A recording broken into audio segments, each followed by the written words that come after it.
everybody and welcome to Melchester Model Railway. Today I'm heading back to my once local train station of Swanwick, the location where many of my interests in the railways began. I'll be taking a look at the kinds of trains that passed through this station in the mid-1980s and how they are represented today in model form.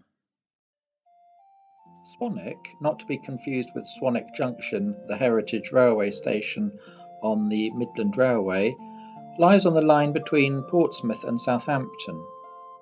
Linking the two towns of Southampton and Portsmouth was never a high priority for the London and South Western Railway. However, when Queen Victoria instigated in 1863 the building of a large military hospital at Netley for sick and injured servicemen returning from overseas, it was thought necessary to improve transport links from Southampton. To this end, a single-line branch was built to Netley in 1866, branching off of the LSWR Waterloo to Southampton main line at St Denis. In 1889, the route was finally extended through Swanwick, linking up with Fareham. A rather circuitous climb is necessary to cross the high land between the River Hamble and Itchen valleys. Swanwick sits at more or less the highest point on the line, and trains must make their way up Swanwick Bank to reach it. On still, quiet evenings, if the wind happened to be in the right direction, I could often hear the exhausts of diesel locomotives and DEMUs from home nearly 2 miles away as they made their way up the bank.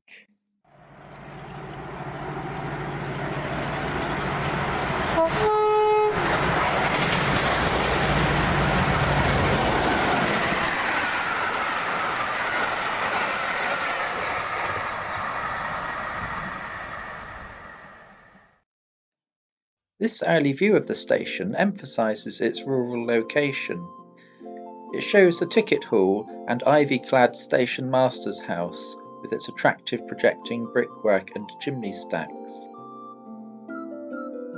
This 1986 view of the ticket hall shows the dummy dormer window above the entrance, which has subsequently been removed. This more recent view of the station shows that many of the decorative features have been removed. Gone are the chimney stacks and the projecting brickwork from the station master's house, and gone is the dormer window from the ticket hall. The station house is now in use as a restaurant. Fortunately, the station buildings at Worplesdon, which were also built to the same design, have been slightly better preserved. The house retains its projecting brickwork and chimney stacks, and the ticket hall its dormer window. This part of Hampshire was well known for its market gardens, and in particular its strawberry growing industry. For several weeks each year, lines of carts would back up in the streets so that their strawberries could be loaded onto trains in Swanwick goods yard. This activity continued until 1966. The following year, the yard was remodelled for the reception of power station fly ash for a nearby building block manufacturer. This traffic was short-lived, however, and the tracks were lifted in 1972. These are some of the photos I took around 1986, when the fast Portsmouth Harbour to Bristol and Cardiff trains were hauled by Class 33 locomotives and a rake of 5 Mark I coaches. This photo was taken from the Botley Road Bridge early one summer's evening as a Class 33 thunders through and beneath it.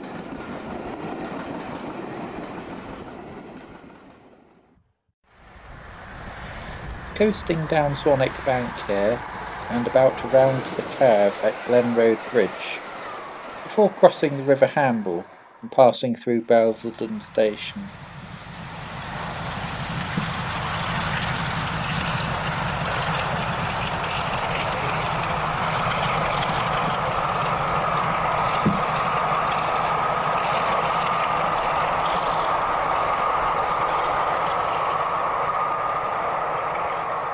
The return journey, the train from Cardiff crosses the Hamble River once again, and then passes Glen Road Bridge on its climb up to Swanwick Station.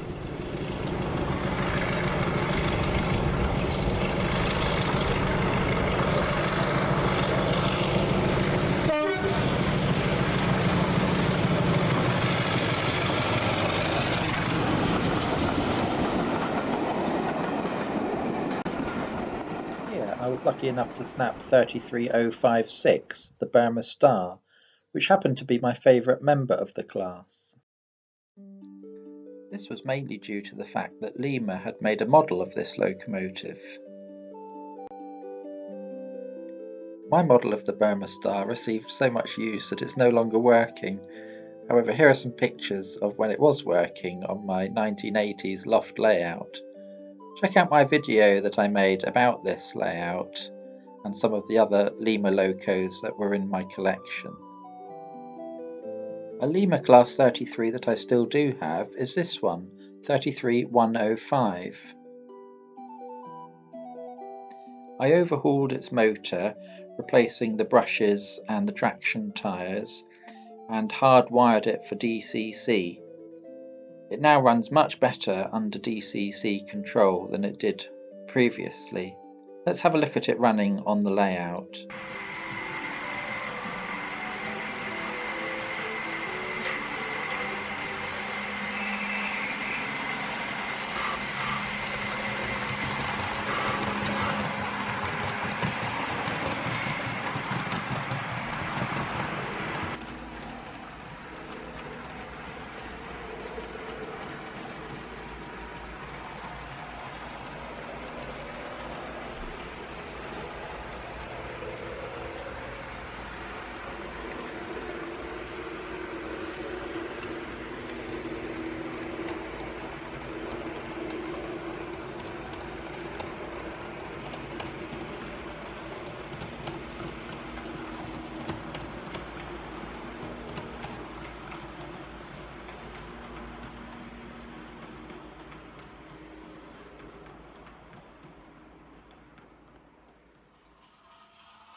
The Lima model of the Class 33 reigned supreme for several decades until around 2005, when a Danish model company called Hellion introduced a version of the Class 33 which was really second to none.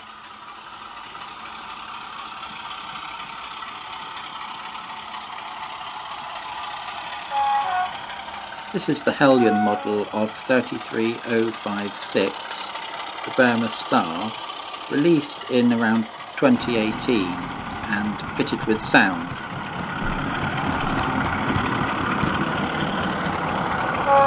Pulling its rake of 5 Mark I coaches and displaying the 89 head code, it's great for reproducing those fast express trains that I saw passing through Swanwick on a regular basis.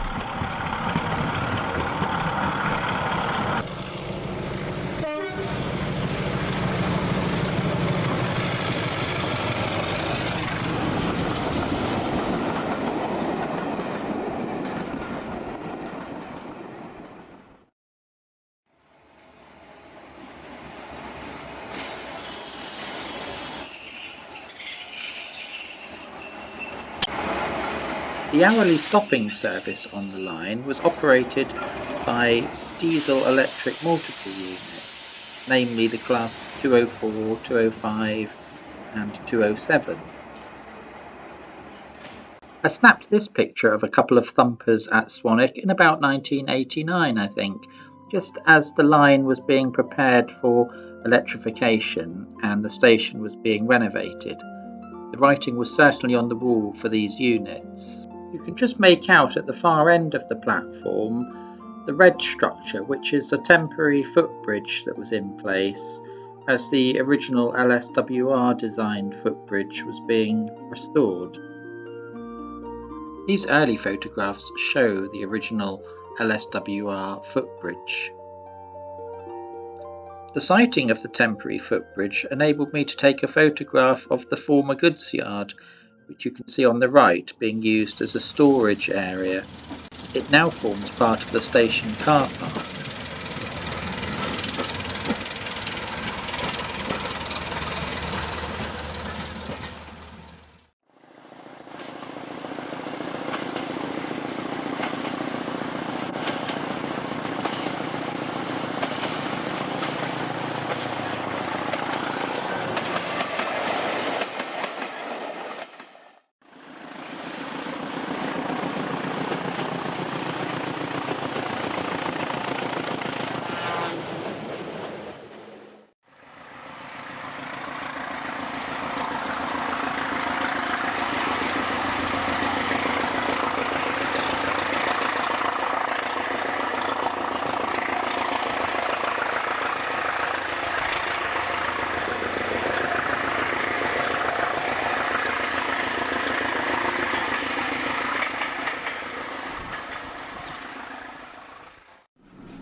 Here my friend waves goodbye as he travels home aboard 205025. Southern region multiple units were fairly non-existent in ready-to-run model form when I was modelling in the 1980s, so I had to make do with the Lima 117 diesel multiple unit as a stand-in.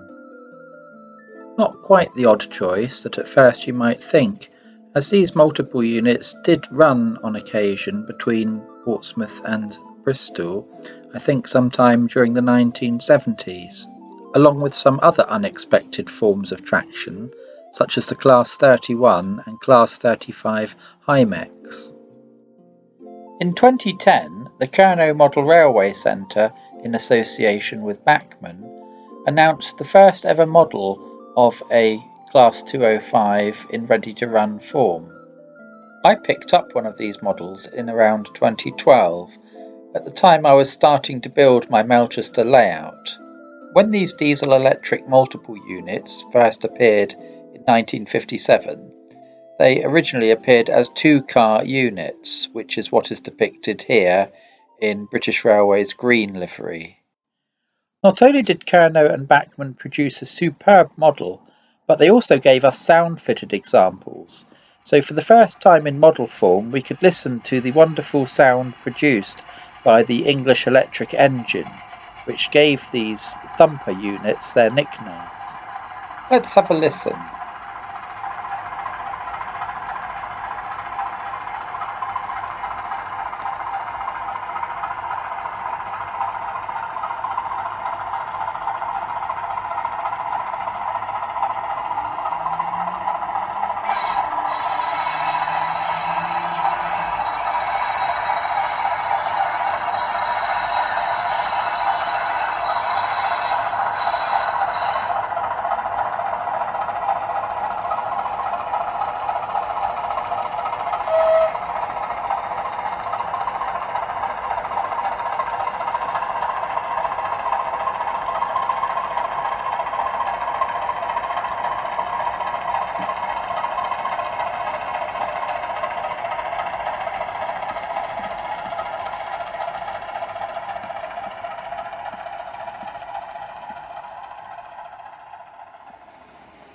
In the mid-1980s, when I was having fun travelling to and from school on these units on a daily basis, they would appear in both BR blue-grey livery and Network Southeast. I recently purchased my second version of this model in Network Southeast livery and had it weathered by TMC, the Model Centre. Unfortunately, the Kernow-Bachmann model still only comes as a two-car unit, which, while appropriate for the beginning and end years of these multiple units, doesn't really take into consideration the several decades that were spent running as three-car multiple units. I really do hope that at some point in the near future, Kernow or Bachmann are going to rectify this and produce the three-car version. In the meantime, let's take a look and listen at 205001 running on my Melchester layout.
With electrification of the line between Portsmouth and Southampton complete by 1990, that would see an end to the stopping services operated by the Thumper units through Swanwick. They would sail off into the sunset to be replaced by these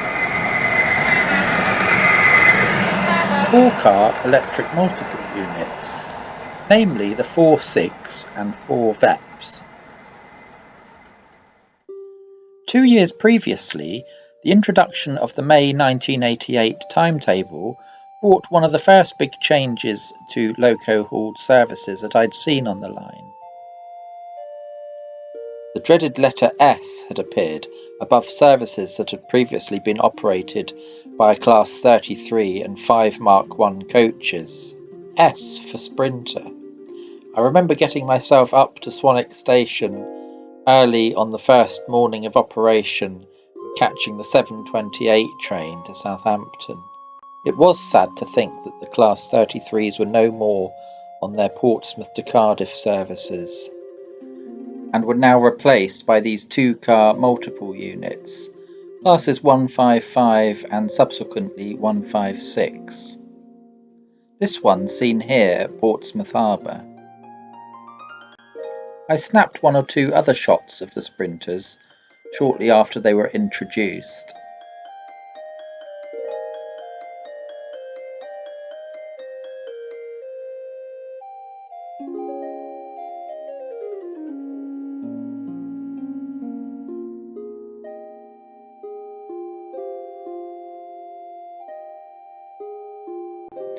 In 2000, Hornby brought out a model of the Class 155, and more recently, Real Track Models, in association with Rapido, have brought out a model of the Class 156, the Sprinter units that replaced 155s due to their malfunctioning doors.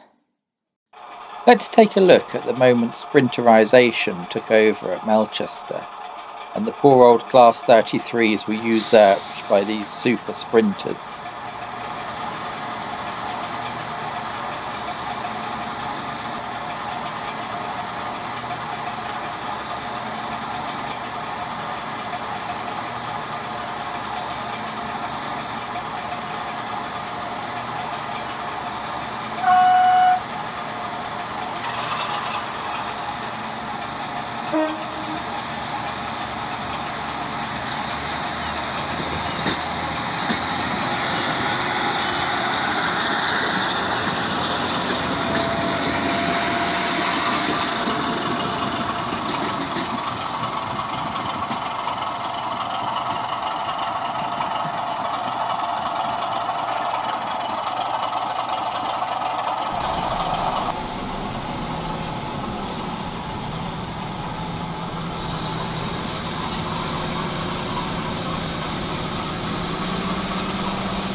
Well, the Class 156 Sprinter is about as modern as it's going to get up here at Melchester.